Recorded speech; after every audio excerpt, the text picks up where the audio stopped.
Yeah, and actually an interesting dynamic happens between you and your previous work.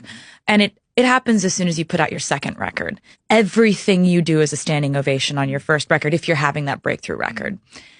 And then you put out your second body of work, and then you realize that everything you're putting out now is being compared to what they liked about your first record. Then you put out the third one, and then it's compared to the first two.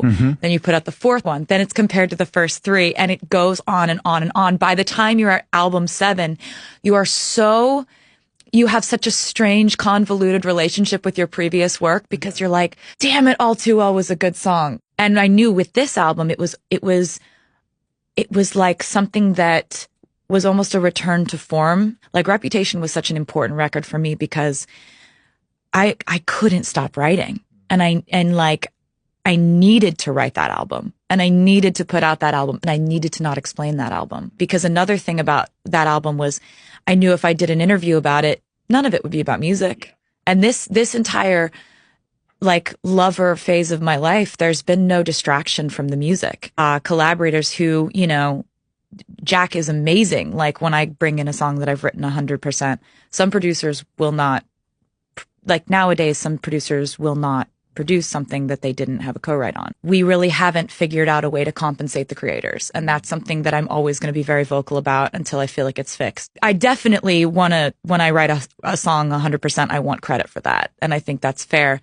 But I also, when people have these policies where they're like, we won't do this without this, I understand why. But I love right now, out there, we have amazing creators like Halsey. Like Halsey's an amazing writer, and she speaks up for what she cares about, and she's very vocal about things. And we have these very fierce women out there. It's an amazing time. It's so good. The only thing I really read every day is political news. Oddly, there are actual inflections of how I feel politically on this record, more so than ever before. Like, you need to calm down is The Man? Yeah, The Man. There's a song called Miss Americana and the Heartbreak Prince. See, I didn't pick it up on that one. It's definitely all about politics. I think after a while, you just realize that it's part of the job. There's a lot of things that I tell myself when I'm kind of panicking. And one of the things that I tell myself is like, this is part of it. This is normal.